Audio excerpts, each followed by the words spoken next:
If you know military veterans, you really ought to thank them every day. But today is a special day set aside to recognize vets and their service.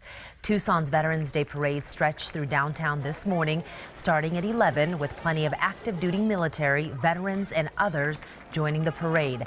KGUN on Your Side's Craig Smith was there, and he talked to some of the people who felt they needed to be there. Craig. We know sometimes people confuse the purpose of Veterans Day and Memorial Day. Memorial Day is to remember people who lost their lives serving our country. Veterans Day is to remember and thank everyone who served.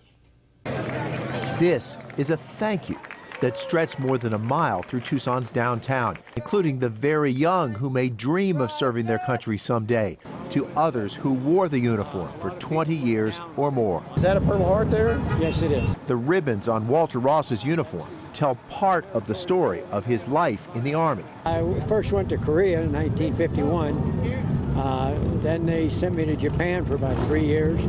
Then I went to Germany for 3 years. And then I went to Vietnam. Then I went back to Vietnam. Then I finally retired, and I came to Tucson. To honor his service, Herschel Catlin's family built him a float.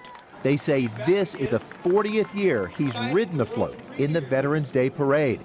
He says a gunshot cost him a leg, just as World War II ended in Europe. So just as the war might have been ending for you anyway, you get an injury that puts you out of the war. Yeah. 3 days before VE Day.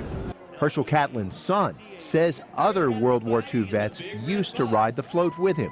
They're slowly leaving us, and so we've brought in the family now, and all the siblings, grandkids, children. We come here and help Dad celebrate Veterans Day and honor him for being a veteran and thank him for his service.